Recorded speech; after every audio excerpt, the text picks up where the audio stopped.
If you want to level up your life and unlock the hottest, highest, and happiest version of yourself, this is the podcast for you. Welcome to today's episode of Hot and Unbothered.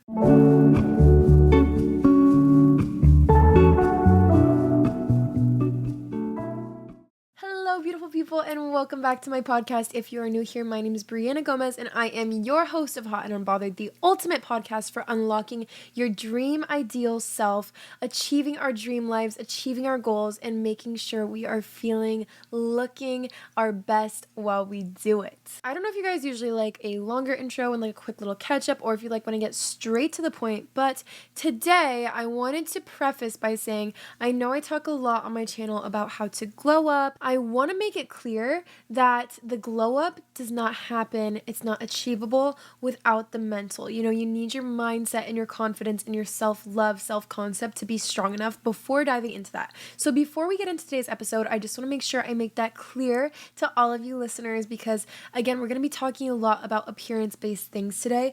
But let me remind you that you cannot fully achieve the glow up without glowing up your soul and your mind and your heart primarily. But I know you guys love glow up based content, right? And a question that a lot of people ask is, makeup tutorial, how do you look so good, workout routine, things like that. Today we are going to be getting down to the nitty gritty of how to become more attractive. And I know that's a super, super broad topic to dive into because one, remember throughout this whole video that being attractive is so subjective, right? Everyone has different opinions, everyone has different tastes, different types, to each their own, you know what I mean? So everyone is going to think different things are attractive. So what we're covering today are things that cannot be achieved with makeup, things that go further than just, having blonde hair and having magnetic energy. There's so many things that play into it. So we're going to be diving into those things today. But before we get started with today's episode, you guys know I love to share a podcast review. Today we have a review from Shining Star Original on YouTube. And they said, I listened to your podcast on Spotify and I finally found you on YouTube. And I love it so much. Your podcast has affected my life so much. I finally have motivation to do things. I listen to your episodes as soon as they come out. I used to have no self-confidence at all, but you changed all of that. I hope you keep making content and helping people. You are like the older sister I've never had.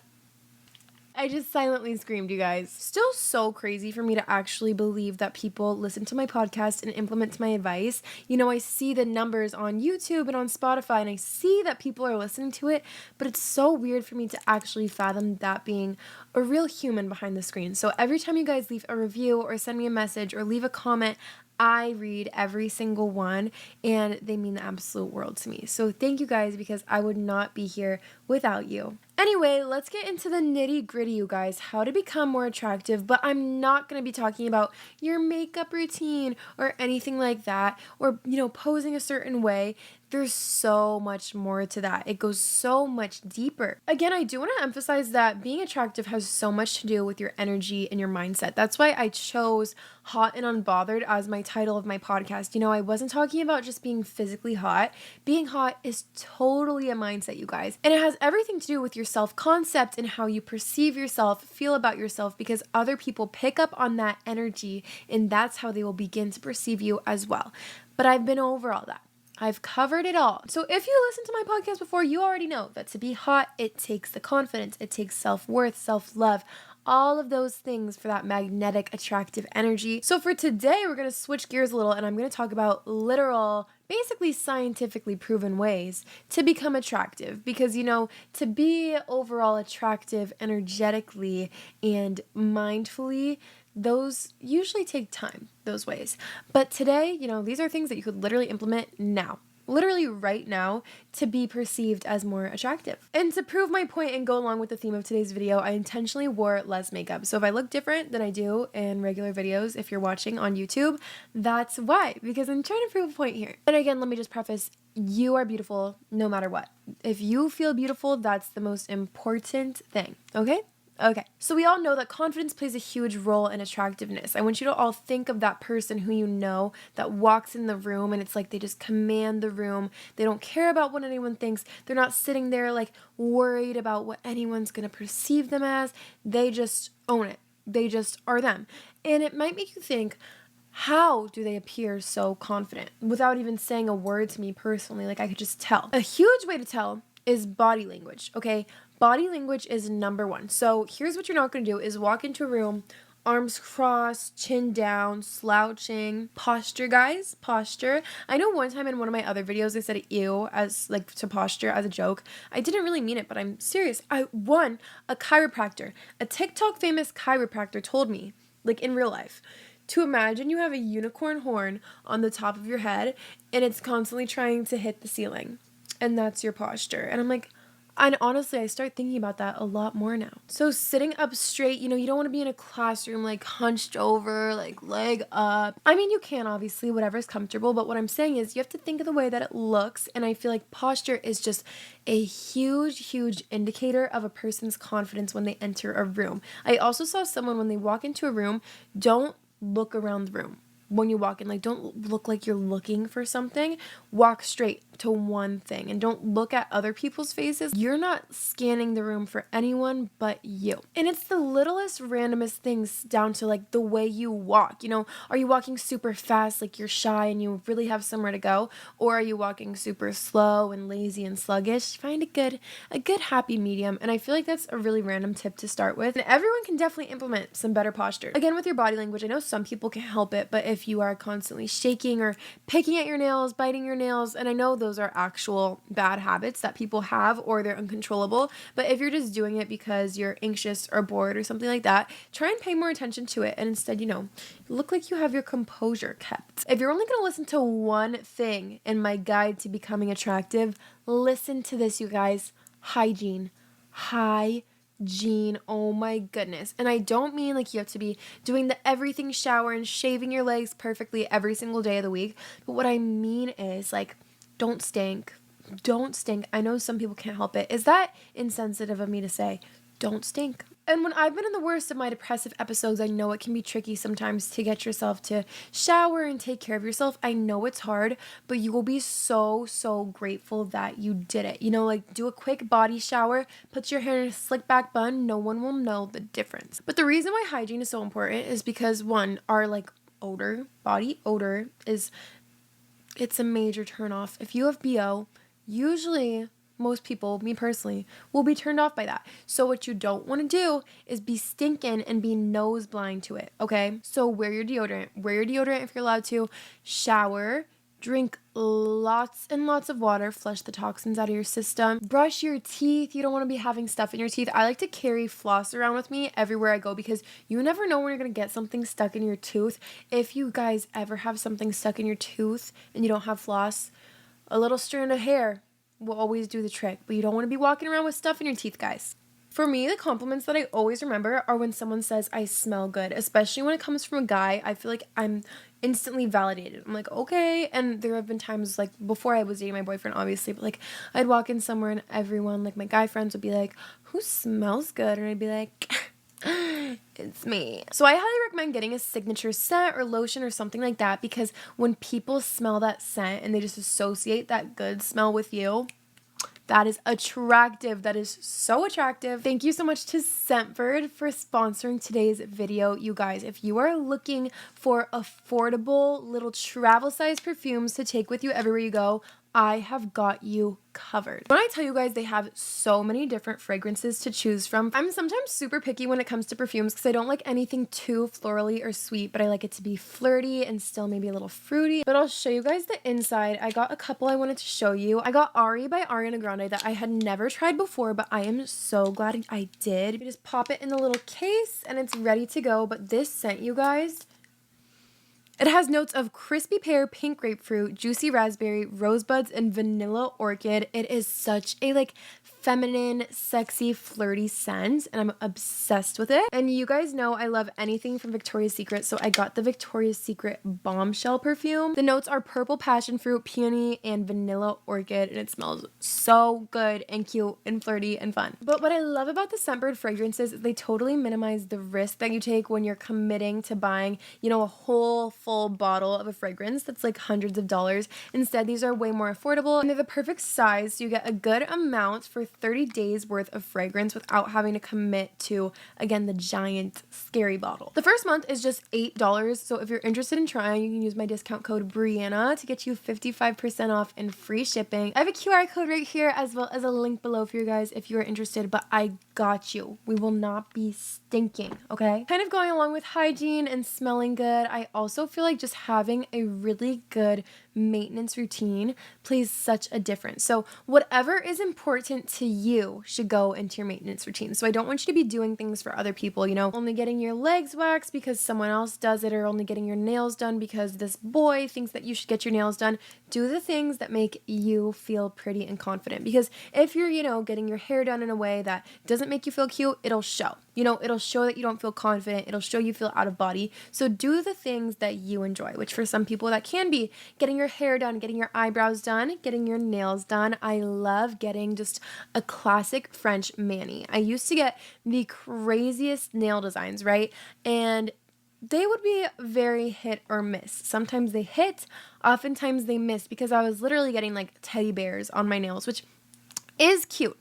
It is cute if you're comfortable in that and that's your vibe, but I think I've definitely kind of progressed into just going for a more classy, classic nail, if you will, and now I'm obsessed with the French manicure. I've been getting the French manicure for a year straight, and I don't switch it because I used to try different things, and I kind of just know what suits me now, and I feel like the shape I get and the shade I get just really works with, I don't know, my hand look. It just flatters them. I don't really know, but I feel like they make me look more classy and more put together, just having like that one go-to, will never fail me manicure. And same thing with my toes. I like to get a gel pedicure on my toes, and I know not everyone can do that. So if you even don't have nail polish on, at least make sure your nails are well kept, you know, filed, cut, you don't have like dirt underneath them. Obviously, you know, if you do a lot of manual labor, you work with your hands a lot, sometimes that's trickier, but if, you know, your lifestyle permits it, I highly suggest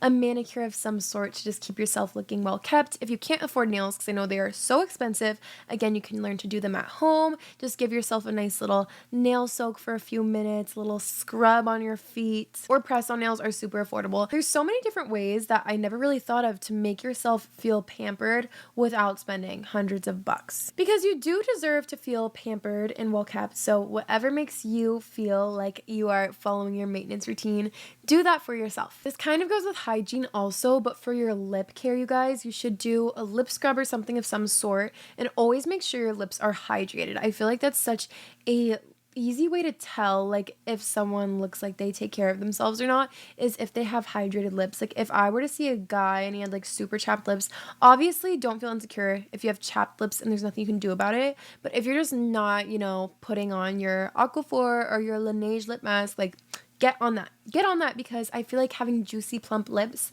is so attractive, like so kissable. Again, for your maintenance routine, everything is preference, but another thing that I feel like really helps, because I am always sleepy, right? I am usually sleep deprived, and I'm working on it because I know a huge part of self-care is getting enough sleep. Beauty rest is so real, but on days I don't, I use eye drops. And I know you're probably like, how are you going to include eye drops in a video about how to become attractive?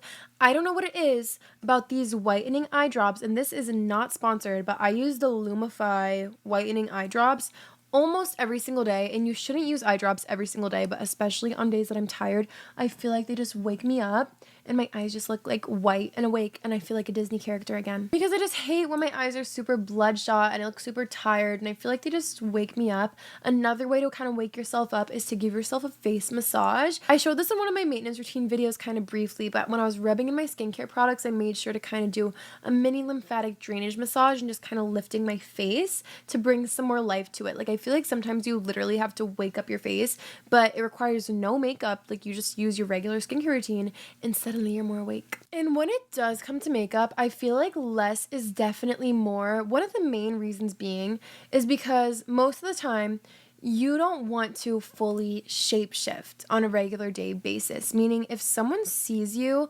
with a full face of makeup and then they see you without makeup, you don't want them to be not able to recognize you. And I don't mean for that to be a controversial thing. I know makeup is supposed to be fun and enjoyable and we shouldn't do it for anyone else but ourselves. So obviously do whatever you feel comfortable in. But personally for me, I like to use minimal products, or even when I'm doing a full beat or my version of a full beat, I try to just accentuate the features that I do have opposed to cover them up and completely shapeshift them. So work on figuring out your face shape, what your best features are. I know I have a heart-shaped face. That's why a lot of people say I look like Sabrina Carpenter, because I think she also has a heart-shaped face.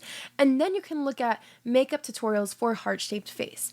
I know I said I wasn't going to talk about makeup specifically, but I feel like this is more about focusing on your natural features that need to be accentuated. Maybe you have really good lips, maybe you have really good eyes. Focus on those instead of covering them up. And I feel like when we do a ton of makeup, people accidentally cover up their features that make them. Like, you don't want to hide your face. That's what makes you special. So learn what your features are, kind of play around with different ways to accentuate them instead of cover them up, because you should be proud of them. Overall, just taking care of yourself. I remember one time I was with my boyfriend before we were dating and one of our guy friends, and one of the guys was talking about this girl, and he was just like talking about why she was attractive, and he was like, you could tell she takes care of herself. And I was like, huh. And I kept hearing them use that phrase, like, that girl takes care of herself. And I'm like, interesting that is something that people find so attractive, but it's so true, because then when I think of guys, not everyone is instantly going to go for the guy that looks like he's been up all night, cooped up in his room for days on his computer, but more so they want to look for the guy who looks like he takes care of himself, looks like he took a shower this morning or did something with his hair, or at least brushed his teeth. I hope so. So just taking care of yourself, go to the gym, have some sort of hobby, get yourself up for the day, wash your face, do your hair, do something. And I'm not saying show up to the gym with a full beat and with you need your hair extensions in and everything like that, but look like you got yourself up and you're ready to be where you are. And that also kind of goes with just having a simple morning and night routine. It doesn't have to be the full 10-step maintenance routine, but just simply following the steps every morning and every night of, washing your face, brushing your teeth. Highly recommend for oral hygiene, electric toothbrush, oil pulling, flossing, water flosser, things like that. I think that dental oral hygiene is so underrated, but having a big white smile is so attractive. Do the white strips if you need to, the whitening gel pens, but just taking care of your teeth. Obviously your smile is naturally going to be prettier, and use that to your advantage. Hello. Mouthwash as well as the tongue scraper. You don't want to have bad breath when you're talking to people. That is one of my biggest fears. Chew gum if you need to, have mints with you if you need to. Those little tabs, Listerine tabs that you put on your tongue, do those still exist? Because we need to bring them back. Also, your shower products and just smelling good and having your hair smelling good from your shampoo and conditioner. There is nothing that makes me more jealous than when a girl walks by and you can smell her hair and it just smells good. I'm like, I need her shower routine right now because I need to smell like that. When someone gives you a hug and your hair just smells good. Get on that. All right, and then when it comes to the way that you dress, you want to make sure you're wearing clothes that flatter you. So you don't need to be wearing things just because everyone else is wearing them. In fact, I would highly, highly advise to try your best and avoid micro trends. Micro trends are, one, of course, so painful to our environment, and they're just growing fast fashion, and it's horrible for the people making the clothes. It's horrible for the people buying the clothes. It's just horrible for everybody, right? Not only because of the detrimental effects it has on our environment, but simply because of the fact that it's not going to last you, and it's most likely not going to look cute on you for a long time. Right now it might be cute because everyone else is wearing it, but then once that trend goes out of style, it's not going to be cute anymore. I feel like we saw it happen with super crop tops in 2020 and the super baggy jeans trend. If that's your style, wear it. But if that's not your style, it's going to show. Once the trend's out, it's going to show that you were just wearing it for a trend, and it's just not cute. You should wear clothes that are going to last you a long time, invest in those pieces, and know what looks good on you. One thing I learned to do is to pay attention to when people compliment me. For example, one of my good friends and coworkers said that I looked really good in black, and she just kept saying, I feel like I really love black on you. And one, I really trusted her judgment because she's just super cutie, but also I was like, that actually makes sense, because she was like, the way that your black hair, complements the black outfit. You look really good in all black. And same with my boyfriend. He always said he liked all black on me, or like when I did the black makeup on my eyes, because it just also accentuated all that. And I think that they're right. So obviously don't do things just because people say that you should, but if multiple people are complimenting you or making a certain comment or something, maybe take that into consideration, because sometimes the outside eye can see things more than we can.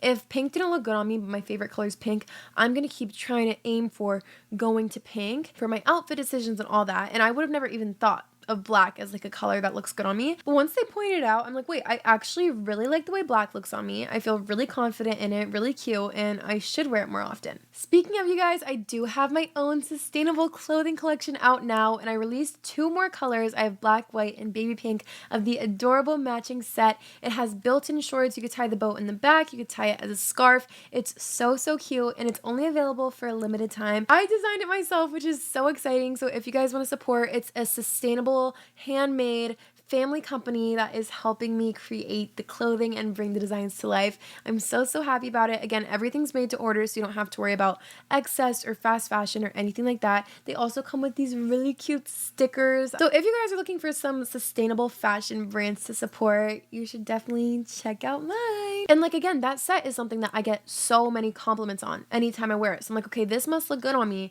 This must be cute. This must be flattering, and I should wear it more often. Or I had this one pink sweater that a bunch of customers and stuff at my work were always making compliments on, and they were saying that that color looks so good on me, and I'm like, wait, maybe I should wear this more often. So it's definitely trial and error. Or if you see like pictures of yourself and you're like, why does my outfit look so weird here? Maybe try to dissect it. Maybe are you wearing high-waisted jeans? You're wearing low-waisted jeans? I feel like really determining what pieces look good on you, it does come down to just dissecting the outfit, dissecting how you look, and don't beat yourself up over it, okay? This is meant to be constructive yet gentle criticism, and just figuring out what we should do more of and what we should maybe see less of. And I want to make it clear, I'm not saying you have to be obsessed with yourself in any way, like always looking in the mirror, anything like that, but also just being self-aware of your appearance. So maybe just doing a little checkup on how your hair is that day, if anything needs to be done. Oh my gosh, the worst thing ever is like when I had no idea that maybe my lipstick was on my face or something like that, because I just wasn't looking at myself. Again, I'm not saying be mirror obsessed, but just be cautious and self-aware. Also down to the littlest things, such as wearing gold or silver jewelry. Find out which one looks better on you. There's the color matching theory, seeing which tones look best on you. There's warm summer, cool winter, things like that. There's a TikTok filter for that, and there's also online quizzes, or you can obviously get it professionally done or do it at home. Just hold up different fabrics to your face and see what looks best. I'm sure you could look up a YouTube tutorial on how to do the whole color theory matching thing, but tones are so real. Again, same with gold and silver. I think right now I'm in a tie between liking both, but let me know if you guys like gold or silver better on me and on yourselves. Hair theory, again, is so real. I had one of my friends at work say that when she was blonde, people treated her so much differently, and guys liked her more, but girls did not like her as much when she was blonde, which is so interesting. And now that she's brunette, girls are nicer to her, which is crazy, but hair theory is so real. And again, I think it has a lot to do with how it complements your face, your skin tone as well. Right now, I think that black hair really complements me, but in the past I had the red hair and the pink hair, and I do think it makes you perceived differently, and also a different crowd attracted to you. And for hair theory, I'm not saying dye your hair a totally different color and, use heat on it every day, but down to the hairstyles, down to whether you have your hair tucked behind your ear or you have the bangs and face framing pieces laying in front. It's different for everybody. So I want you to figure out which one you feel like you look the best in. And overall, when there's something about your outfit or your appearance one day that you don't feel too good about, don't make it known. So for example, if my hair is really frizzy one day, and this used to happen to me all the time when I was at school, or it could happen at work. Say my hair is super frizzy one day, right? Bad hair day, woke up on the wrong side of the bed, whatever. stop calling attention to it. Because I feel like we often, when something's wrong, we talk about it a lot. Like, oh, my makeup is so cakey today. My hair is so frizzy today. You realize you are just affirming that into reality, and people who didn't even notice before are now going to notice, and you're just drawing more attention to it. I feel like we try to like validate it. Like, oh, my hair is so frizzy today. So maybe the other person can be like, no, it's not. But then automatically you're making it known that you are insecure about your hair. Your hair is frizzy today, and now everyone can see it. Now everyone's looking at your frizzy hair. You know what I mean? Just deal with it. If you are already out of the building and your hair is frizzy, and if you don't just put it up in a bun or a ponytail or whatever, you can't just like straighten it right then and there in the middle of nowhere. You know what I mean? If there's nothing you can do about it, stop complaining about it and stop drawing attention to it, because then you're feeding the problem. You're adding flame to the fire. You're fueling the negativity. Like just let it be, because honestly, no one even needs to know that that wasn't intentional. If your hair's frizzy today, maybe you were just going for a lion's mane type look kind of day. Maybe you were trying to just have some more fun, make it a little more voluminous. No one needs to know. But I do find that so funny that that's something as humans we just do. Most of us, when something's wrong, we just keep talking about it. Like, oh, there's a stain on my shirt. And like, I'll just keep saying it over and over again so everyone knows that I'm aware of this stain on my shirt. But like, if I didn't say anything, probably no one would have seen it at all. Also, I think it's super attractive to have a hobby, and this kind of adds on to the taking care of yourself type thing, but it doesn't necessarily have to be going to the gym or working out. It can be art. I think that art is so attractive. I think that playing an instrument is amazing. Just being really good at something, finding something that you're good at and just practicing it and using that as like a skill is amazing. And having interests as well, whether it's cars, whether it's butterflies, just being super knowledgeable about something, you know, maybe it's a specific culture, maybe you can speak a different language. It's so amazing to just be knowledgeable or skilled in a certain department that not everyone is skilled at. I think that's actually a super attractive quality. So if you guys have any hobbies, let me know. Journaling, having a book, like I feel like when you're just doing something and everyone can see that you're just in your element, you know, doing your thing, you're a natural at it, or it looks like you're improving on something or learning on something, that's also very, very attractive. So you should definitely give it a try. Also, overall, just not doing things for other people. If you're acting like someone you're not, if you are being someone you're not, people can usually pick up on that. They can sense that unauthenticity. They can sense that fakeness and that you're trying so hard to be somebody that you're not. So fully just own up to yourself. You don't have to conform to a certain identity. You don't have to fit in with a different crowd. Just fully embrace who you are. Find out what your interests are. Find out what you want your style to be. Find out what you feel the best and most comfortable and most you in, and own that. But if you're like posting pictures and you're trying really hard to like pose like a certain person, or if you're trying to dress like a certain person, I feel like people can tell when you're not being genuine. And one of the most attractive qualities to sum everything up is being genuine, is being authentic, because that's something that you can't buy and that's something that you can't fake. I feel like it becomes pretty obvious when you're trying to be like someone you're not. It might be awkward or it might be cringy. So just own up to who you are. And think of the girls who, you know, are always laughing, who are always smiling and just like having really genuine, real connections with people.